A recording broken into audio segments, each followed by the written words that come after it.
bienvenue sur la Web TV d'Histoire de Vie. Nous avons le plaisir d'accueillir Yannick Roudot, journaliste économique et financier. Vous dirigez l'Institut financier et vous êtes spécialisé dans la sensibilisation à l'économie durable auprès des entreprises.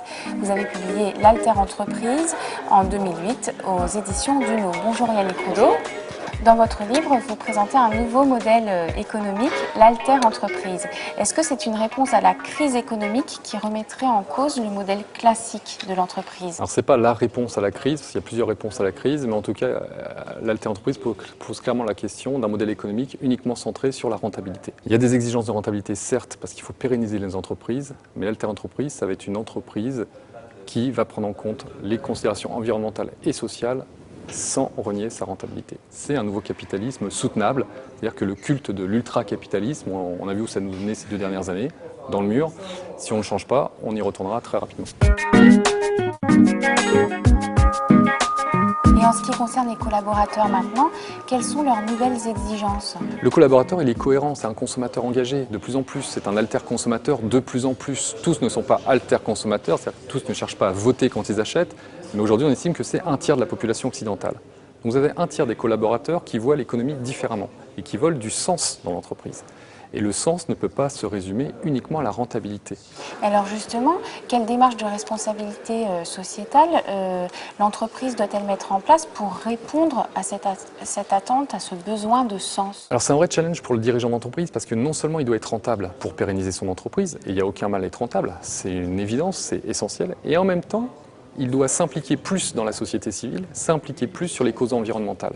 Donc ça veut dire que l'entreprise peut mettre en place des partenariats avec des ONG, peut détacher des collaborateurs avec un congé citoyen pour agir de manière cohérente par rapport à son métier dans des pays ou dans des villes ou dans des couches sociales qui ont besoin d'aide. L'entreprise doit s'engager beaucoup plus qu'elle ne l'était.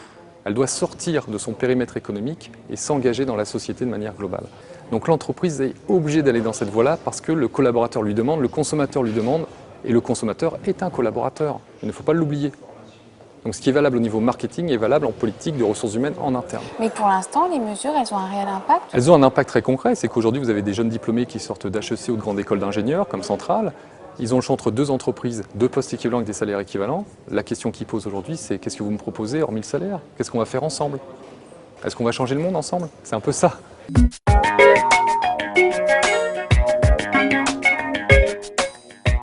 Et donc, vous parlez d'une révolution sociétale beaucoup plus large, c'est-à-dire que les consommateurs sont aussi acteurs et les citoyens sont en attente d'un nouveau modèle économique et social.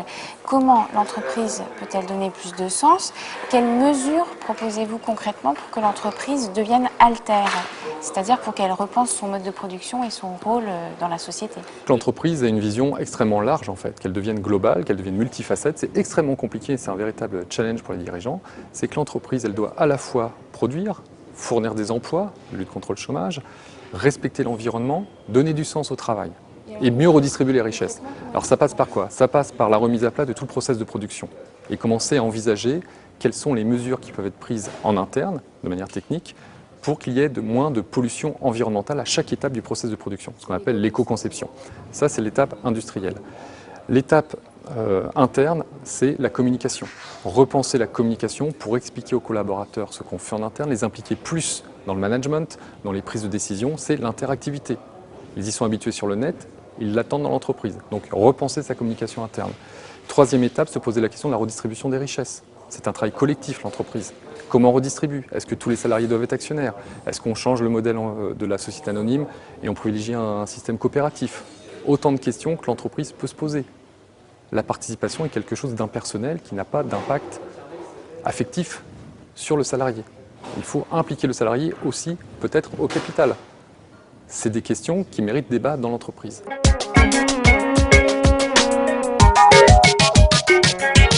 Donc l'alter entreprise, en fait, c'est plutôt un sujet de discussion, c'est pas des mesures concrètes à mettre en place. Si, c'est des mesures concrètes. La mesure concrète est que le management intègre dans sa vision stratégique le développement durable à toutes les étapes et que ça ne soit pas juste un département. Donc qui repense l'économie différemment, qui repense ses objectifs de rentabilité en prenant en compte toutes ces considérations sociales et environnementales. Ça veut dire quoi? Ça veut dire qu'il va créer de l'innovation parce qu'il va bouleverser les pratiques à l'intérieur de l'entreprise. Donc c'est loin d'être abstrait, c'est extrêmement concret. Et les entreprises qui le font eh bien, sont les entreprises qui sont en avance sur leurs concurrents, parce qu'elles sont contraintes à innover, parce qu'elles se posent les questions de société qui seront valables dans 5 ans, dans 10 ans, dans 15 ans. Est-ce que le modèle de l'alter-entreprise, il peut être vraiment une solution économique performante? Est-ce qu'il peut ramener de l'argent? On a toujours tendance à opposer le développement durable à la rentabilité. C'est une erreur.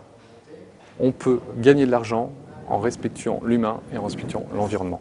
J'en ai la conviction et la démonstration. Vous prenez la finance socialement responsable, ça marche aussi bien que la finance classique, malgré de nombreux détracteurs qui ne veulent pas y croire. C'est plus compliqué à court terme, mais à moyen long terme, c'est plus pérenne et ça ouvre de nouveaux débouchés parce qu'on se pose des vraies questions environnementales et sociales. Donc ça marche, c'est rentable. La véritable contrainte, c'est le changement de mentalité et la volonté de changer au sein de l'entreprise.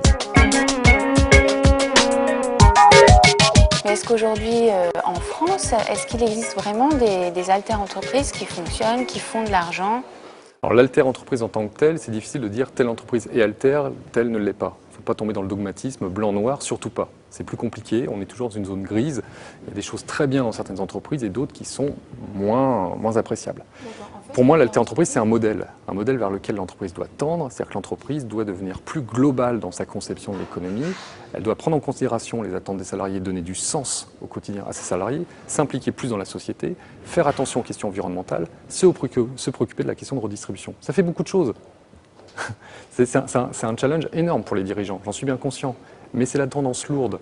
Pourquoi? Parce que de toute façon, au niveau écologique et en termes de croissance, on n'a pas le choix. La croissance effrénée, la course en la rentabilité n'est plus possible dans les 20-30 prochaines années. Pour des questions environnementales, pour des questions sociales et pour des questions purement économiques dont on n'a pas parlé, c'est que le consommateur, les classes moyennes s'appauvrissent et de toute façon, les modèles économiques vont être remis en question en Occident. On ne peut plus croître indéfiniment. Donc on est obligé d'envisager une croissance soutenable avec une entreprise globale qui prend en considération ces nouvelles contraintes. Yannick Roudot, merci et espérons qu'à l'avenir, il y aura de plus en plus d'alter-entreprises.